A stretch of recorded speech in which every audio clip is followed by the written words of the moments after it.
Hello friends, welcome back to another interesting video from पेपोडी। आज की इस वीडियो में हम बात करने वाले हैं Boston housing price prediction project के बारे में। एंड हम ये प्रोजेक्ट इंप्लीमेंट करेंगे SVR support vector regressor use करके आर लैंग्वेज में। Okay, so let's get started. Okay then, हम आ गए हैं अपने क्रोम के ऊपर और यहाँ पे हम ओपन करने वाले हैं अपनी नोटबुक। ओके, तो https collab.to/r, ये एक अच्छा तरीका है डायरेक्टली आर इन्वायरमेंट में नोटबुक ओपन करने का। ओके, सो नोटबुक ओपन हो रही है। या notebook has open and I hope ये साइज विजिबल है आपकी स्क्रीन पे। um, इसका नाम रखते हैं ट्यूटोरियल। हम इम्प्लीमेंट कर रहे हैं सपोर्ट वेक्टर रिग्रेसर। वैसे स्पेसिफिकली SVM ही होता है, SVM के दो पार्ट हैं। हम उसे एज अ क्लासीफायर भी यूज़ कर सकते हैं, एज अ रिग्रेसर भी। तो मैं SVR लिख रहा हूँ उसका नाम, सो दैट मैं रिकॉग्नाइज कर सकूँ इस प्रोजेक्ट में हमने कुछ रिलेशन से रिलेट किया है। Boston, okay. ट्यूटोरियल है SVR का जिसमें हम बोस्टन हाउसिंग की बात करने वाले हैं। तो फटाफट से बिगिन करते हैं और शुरुआत सबसे पहले एक इम्पॉर्टेंट लाइब्रेरी जो हम आर में बहुत ज़्यादा यूज़ करने वाले हैं, लाइब्रेरी बेसिकली डेटा मैनेजमेंट के लिए, मैनिपुलेशन के लिए। सो इसका नाम है हमारा टाइडी बर्ड्स। ओके, तो फटाफट से टाइडी बर्ड्स को लोड करते हैं। अभी हमारा कोलैब कनेक्ट हो रहा है, ये यहाँ पे दिखा रहा है, अभी कनेक्ट हो रहा है। Okay, let's wait.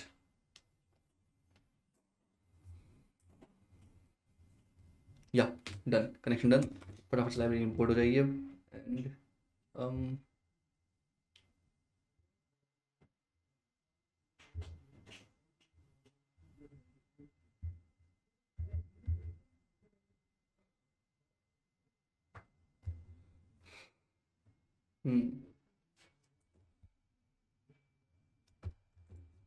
So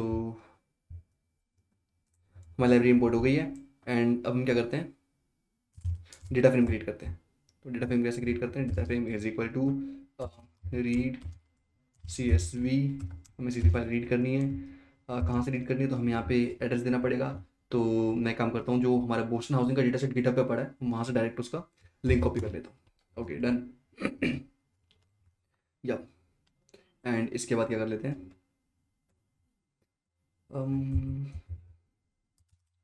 data frame create हो गया। हमारे पास 333 रोज हैं, 15 कॉलम्स हैं। ओके, सो एक बार इसका हेड प्रिंट करके देख लेते हैं कि हमारा डेटा सेट किस तरह से दिखता है, सो दैट एक आइडिया मिल जाएगा कि हमें डेटा सेट पे किस तरह काम करना है आगे। हमारा डेटा सेट, हमारे पास ये कॉलम्स हैं, ID, CRIM, ZN, indus, chas, nox. Okay, ये एब्रीवेटेड टर्म्स हैं।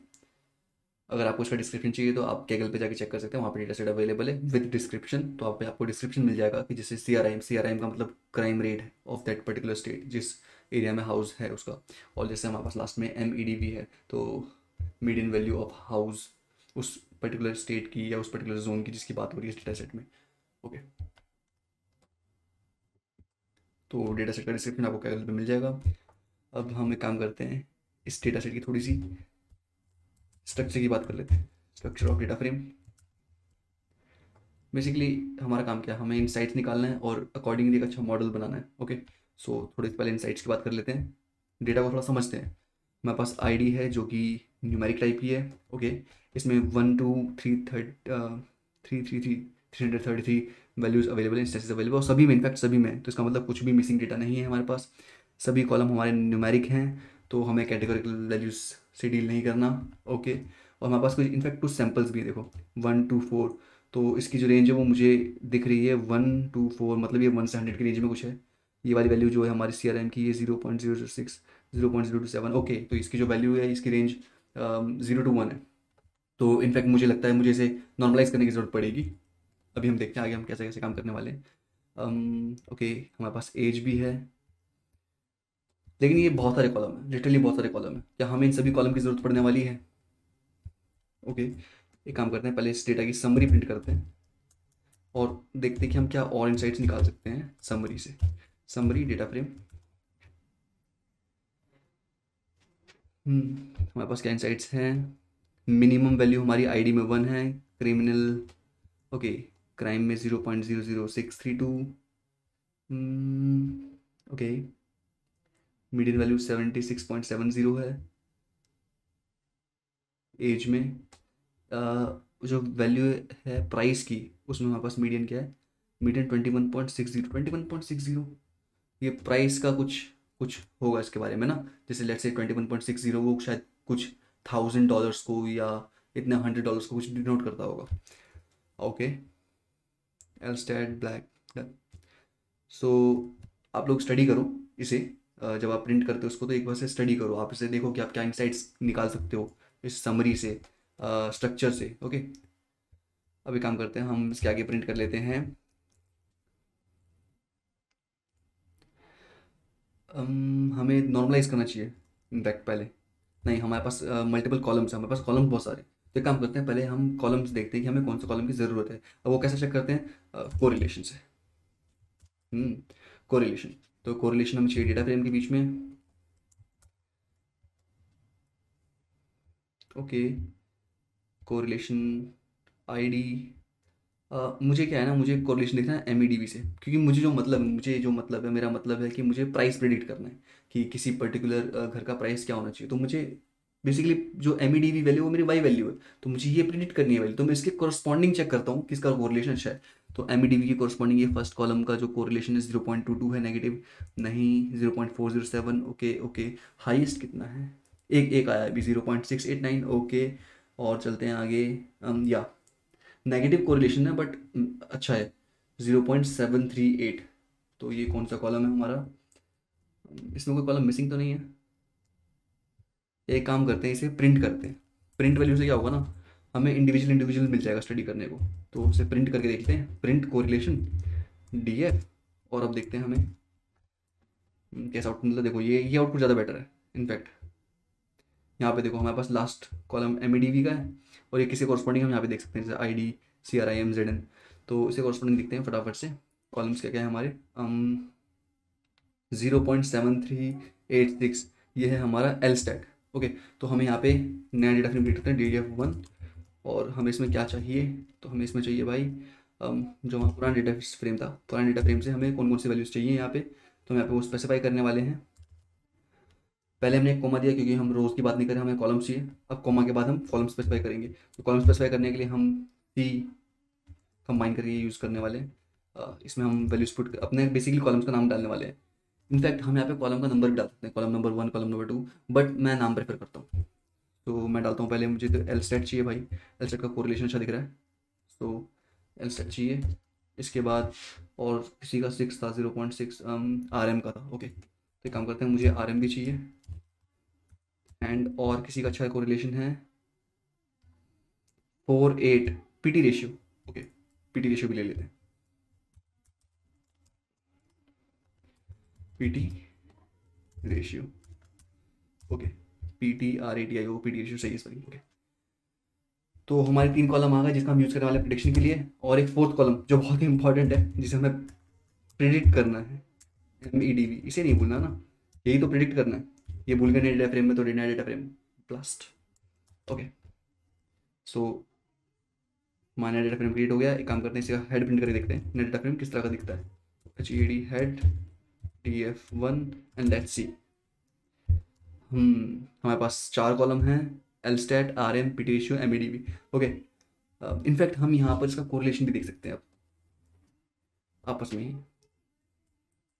COR कोरिलेशन DF1, देखते हैं कैसा दिख रहा है कोरिलेशन हमारा। देखो ये कितना ईजी है स्टडी करना। MEDV MDV के साथ 1, 0.48, 0.6 और नेगेटिव में 0.73। ओके, तो हमारा कोरिलेशन प्रिंट हो चुका है।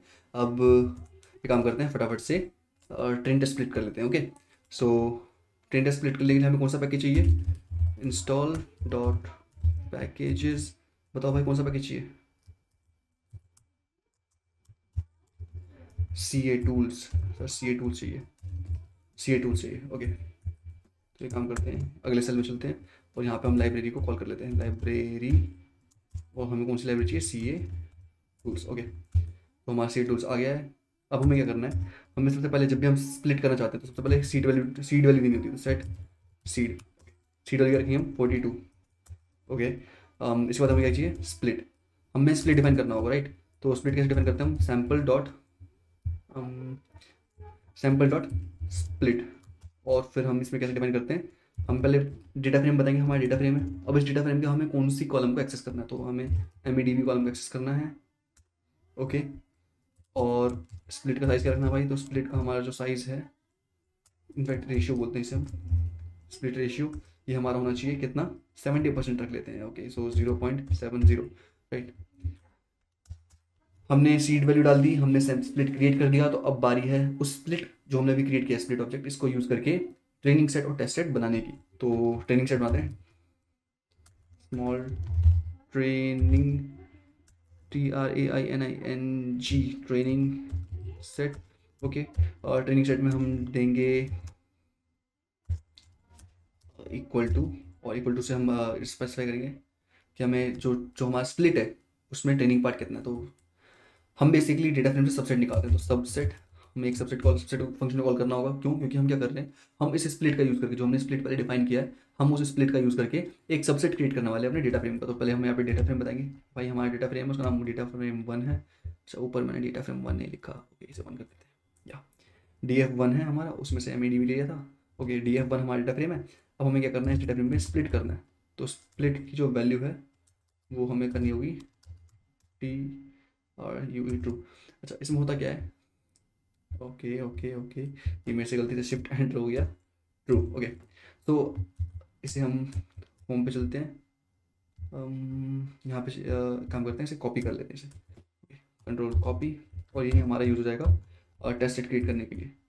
तो ये जो ट्रू वाली वैल्यू है, इसका लॉजिक क्या है ना, हमने पहले एक स्प्लिट क्रिएट किया, अब स्प्लिट को जब भी हम ट्रू रखते हैं तो वो जो हमें रिटर्न करता है वो हमें ट्रेनिंग पार्ट रिटर्न करता है, जो उसने डिसाइड किया ट्रेनिंग पार्ट होना चाहिए। और जब हम इसे स्प्लिट को फॉल्स रखते हैं तो जो भी बचा हुआ पार्ट है डेटा फ्रेम का, यानी जो टेस्टिंग के लिए बचा है, वो रिटर्न कर देता है। तो ट्रेनिंग सेट के अंदर हमारा ट्रेनिंग सेट आएगा, टेस्ट सेट के अंदर हमारा टेस्ट सेट आएगा। Let's run this cell and check, yeah तो हमारा जो टेस्ट स्प्लिट है ये डन, ये सक्सेसफुली रन हो चुका है। अब एक काम करते हैं ना, इसका हेड प्रिंट करके देख लेते हैं, head training set, training set का हेड प्रिंट करके देखते हैं, फिर टेस्ट सेट का करके देख लेंगे, एंड हम श्योर हो जाएंगे कि हाँ हाँ सही चल रहा है। ओके, सो ट्रेनिंग सेट हमारा कुछ ऐसा है, LSTAT RM PT ratio MEDB। Okay, test set भी चेक कर लेते हैं वो फटाफट से, head test set, let's see, yeah cool, सही वर्क कर रहा है। ओके, सो एक काम करते हैं, इसकी रेंज 498, 1872, 21, एक काम करते हैं, इसको नॉर्मलाइज कर लेते हैं, कर ही लेना चाहिए, नॉर्मलाइज कर लेना चाहिए डेटा को एक बार। सो हम इस नॉर्मलाइज कैसे करेंगे, हमें पहले ट्रेनिंग सेट को कर देते हैं, ट्रेनिंग सेट। अब ट्रेनिंग सेट में हमें कौन कौन से कॉलम को नॉर्मलाइज करना है, तो बेसिकली 1 2 3 को करना है। फोर्थ वाला जो कॉलम है वो तो प्रेडिक्टिव कॉलम है, जिसका यूज़ करके हम प्रेडिक्शन करने वाले हैं, तो उसको हमें नॉर्मलाइज नहीं करना, बेसिकली वो टारगेट कॉलम है।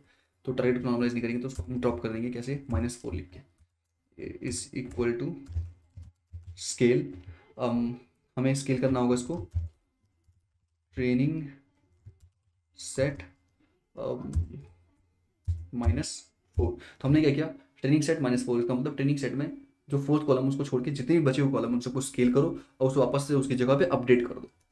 ओके जी, तो यही काम हमें करना है टेस्ट सेट के लिए। मैं फटाफट टाइप कर देता हूँ उसको, टेस्ट सेट, इसको भी हमें -4 देना होगा क्योंकि इसका भी फोर्थ कॉलम जो है वो टारगेट वैल्यू है, और इसे हम स्केल कर लेंगे, scale test set, test set -4। Okay, तो हमने स्केल कर लिया इन दोनों को, एक बार से रन करते हैं सेल को और देखते हैं क्या होता है। या तो हमारा जो स्केल्ड टेस्ट सेट और स्केल्ड ट्रेनिंग सेट है वो बन चुका है। अब एक काम करते हैं, फटाफट से SVM को कॉल कर लेते हैं। तो SVM कौन सी लाइब्रेरी में होता है भाई, इंस्टॉल .pack पैकेजेस, बताओ लाइब्रेरी का नाम बताओ, E10 071, याद है लाइब्रेरी की वाली, ओके, इंस्टॉल डॉट पैकेजेस, यहाँ से हम पैकेज को इंस्टॉल करने वाले हैं E1071 को। इसके अंदर हमारा SVM रखा हुआ है। हम जब तक ये लोड होता है तब तक हम इसे कॉल भी कर लेते हैं। इनफैक्ट कॉल करने का कोड लिख लेते हैं, कॉल तो तभी होगा जब लोड होगा, ऑब्वियस है। E1071 या बहुत अच्छा, ये तो कॉल इंस्टॉल हो गया। ओके, अब इसे कॉल करना है। इसके बाद हमें कॉल करने के बाद क्या करना है, हमें अपना एक रिग्रेसर बनाना है। REGRESS, regressor. ओके, रिग्रेसर कैसे बनेगा भाई, SVM को कॉल करना पड़ेगा। रिग्रेसर बेसिकली एक ऑब्जेक्ट ही तो है। किसका ऑब्जेक्ट है, SVM क्लास का ऑब्जेक्ट है। तो SVM के अंदर हमें डिफाइन करना पड़ेगा। इससे पहले फॉर्मूला डिफाइन कर लेते हैं। फॉर्मूला क्या होना चाहिए हमारा, फॉर्मूला होगा हमारा MEDB एक tilde sign dot comma. Okay, तो ये हमने फॉर्मूला डिफाइन कर लिया। अब फॉर्मूला के बाद हमें क्या चाहिए, डेटा। डेटा हमारा, हमें ट्रेनिंग डेटा देना होगा, तो ट्रेनिंग डेटा हमारा ट्रेनिंग सेट में रखा हुआ है, ट्रेनिंग सेट, या डेटा हमारे यहाँ पे मिल जाएगा। इसके बाद हम टाइप बताना पड़ेगा हमें। टाइप बेसिकली स्पेसिफाई करने के लिए कि हम SVM को किस तरह यूज़ कर रहे हैं, क्लासीफाई की तरह या रिग्रेशन की तरह। ओके, तो टाइप इज इक्वल टू, अब हम यहाँ पे स्पेसिफाई कर सकते हैं कि हमें कैसा रिग्रेसर चाहिए। रिग्रेसर भी दो तरह के, NU regressor, basically new regressor, और एप्सिलॉन, तो हम एप्सिलॉन वाला यूज़ करेंगे। EPS, हम EPS आर, ये अंडरस्कोर नहीं होता, REGRESSION रिग्रेशन। तो हमारा टाइप है वो हमने डिफाइन कर दिया, हमें एप्सिलॉन रिग्रेशन चाहिए। ओके, और हमें कर्नल बताना पड़ेगा। Kernel, kernel, kernel is equal to kernel linear, linear kernel use करेंगे। सिंपलेस्ट है ना, मेक इट सिंपल यार। सिंपली करके देख लेते हैं प्रोजेक्ट कैसे रन हो रहा है। ओके, और जब ये प्रोजेक्ट बन जाएगा तो उसके बाद आप होमवर्क में इसे थोड़ा सा ट्विच करोगे, थोड़ा सा ट्विक करोगे, पैरामीटर चेंज करोगे और एक्यूरेसी को इम्प्रूव करने की कोशिश करोगे। होमवर्क है ये, सीरियसली। ओके, अब हमें क्या करना है, क्योंकि हमने अपना रिग्रेसर बना लिया है तो हमें इसे कुछ प्रिडिक्ट करवाना होगा, डेफिनेटली प्रिडिक्ट करवाना होगा। तो हम प्रिडिक्शन वाई प्रिड के अंदर स्टोर करने वाले हैं अपनी। वाई प्रिड से बोलेंगे भाई प्रिडिक्ट करो, क्योंकि प्रिडिक्ट नाम का एक फंक्शन पहले से अवेलेबल है SVM के अंदर, तो हम फंक्शन को कॉल करेंगे, भाई प्रिडिक्ट करना है आपको। अब प्रिडिक्ट करने के लिए वो पूछेगा सर किसके बेस पर प्रिडिक्ट करूँ, तो रिग्रेसर, हम उसे रिग्रेसर बताएंगे भाई हमारा जो रिग्रेसर है, जो हमने अभी ऊपर रिग्रेसर ऑब्जेक्ट क्रिएट किया है SVM का, तो उसका नाम भी हमने रिग्रेसर ही रखा है। तो रिग्रेसर बता दिया हमने उसे, भाई ये वाला रिग्रेसर है। और फिर हमें उसे न्यू डेटा बताना पड़ेगा।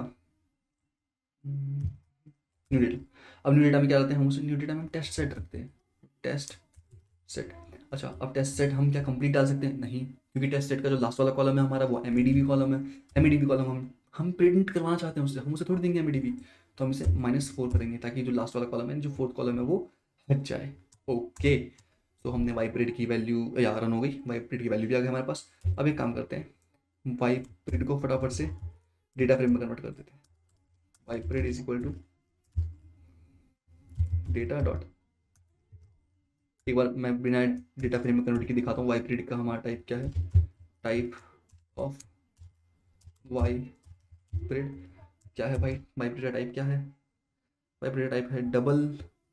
ओके, काम करते हैं, प्रिंट भी करके देख लेते हैं, फिर यहीं पे करके देखते हैं।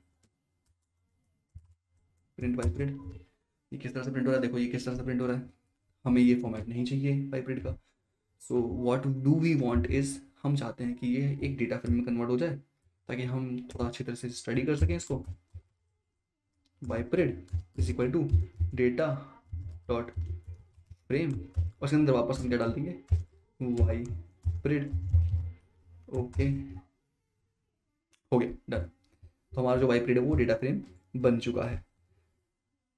अब हमें क्या करना चाहिए, वाइपरेट के अंदर क्या है, देखो बेसिकली हमारे पास एक्स टेस्ट था, उस एक्स टेस्ट के बेस पे हमने प्रिडिक्टेड वाई निकाला है। ओके, हमारे पास अभी एक्चुअल वाई बचा हुआ है, तो एक काम करते हैं, एक फाइनल डेटा फ्रेम बनाते हैं। इनफैक्ट उसका नाम भी फाइनल रखेंगे हम। फाइनल इज इक्वल टू, इस डेटा फ्रेम में क्या होगा, डेटा डॉट फ्रेम। अब इसमें क्या करेंगे ना, हम इसमें कंकेटिनेट करेंगे। अब कंकेटिनेट कैसे करेंगे, मतलब हम, हमारे पास एक एक्सेस नंबर डेटा फ्रेम पहले से था, उसके अंदर हम ये जो वाइपरेट वाला डेटा फ्रेम बनाया अभी, इसे भी ऐड कर देंगे, तो एक नया कॉलम ऐड हो जाएगा उस डेटा फ्रेम में। So see x x test, in fact उसका नाम क्या था, एक्स टेस्ट नहीं था, तो टेस्ट सेट था। Okay, test set, test set, okay test set, और इसमें ऐड करना है हमें y print, done, let's see, error आएगा, एरर आएगा, या टाइपिंग एरर हो गया, यहाँ पे टाइप हो गया, ये अंडरस्कोर है, हाइफन लग गया अंडरस्कोर की जगह, या अब इसे रन करना चाहिए, इनफैक्ट रन कर गया। फाइनल, अब फटाफट से फाइनल को प्रिंट करके देख लेते हैं कैसा आ रहा है फाइनल हमारा। ये हमारा फाइनल डेटा फ्रेम आ गया, या देखो यहाँ पर देखो हमारे पास कितने कॉलम प्रिंट हुए हैं। पहले हमारे पास 4 कॉलम थे, अब ये 5 कॉलम हो जाने चाहिए, या 5 कॉलम हो गए। देखो पहला कॉलम हमारा एल स्टैट डबल टाइप का, R M B double type का है, P T ratio double type का है, एम ई डी वी और वाइब्रेट सब डबल टाइप के। नीचे दिख रहा है ये D B L double, M E D V ये हमारे एक्चुअल टेस्ट की वैल्यू थी, जो हमारा एक्स टेस्ट था ना, उसकी जो एक्चुअल वाई की वैल्यू ये वो थी, जैसे एक्चुअल वाई की वैल्यू थी 24 समथिंग सम अमाउंट, और हमारे मॉडल ने प्रेडिक्ट किया 28, एक्चुअल वैल्यू 21 थी, मॉडल ने प्रेडिक्ट करी 23, एक्चुअल वैल्यू 36 थी, मॉडल ने प्रेडिक्ट करी 28। ओके, काफ़ी बड़ा एरर आ गया। एक्चुअल वैल्यू 18 थी, 18.99, 19 के अराउंड, मॉडल ने प्रिंट किया 21.65। ओके, सो ऐसे स्टडी करने से बेटर है हम इसका स्कोर या इसकी एक्यूरेसी या एरर प्रिंट कर लें। ओके, सो फटाफट से क्या करते हैं, हम नई लाइब्रेरी को कॉल करते हैं, इंस्टॉल डॉट पैकेजेस, और यहाँ पे अब हम किस लाइब्रेरी कॉल करने वाले हैं, बेसिकली हमें मैट्रिक्स चेक करनी है, स्कोर मैट्रिक्स, तो हम क्या करेंगे, मैट्रिक्स लाइब्रेरी को कॉल करेंगे, या फिर पैकेज बोल लो, ठीक है पैकेज बोल लो भाई, मैट्रिक्स पैकेज लाइब्रेरी, अब यहाँ तो लाइब्रेरी लिखना है ना, मैट्रिक्स। ओके, हमने लाइब्रेरी मैट्रिक्स को कॉल करना है, इसके बाद हमें क्या करना है, आर एम एस ई, हम R M S E value check करना चाहते हैं। अब आर एम एस ई में हमें बताना है कि जो हमारा कॉलम है, जो प्रेडिक्टेड कॉलम है वो कौन सा है, और जो एक्चुअल कॉलम है वो कौन सा है।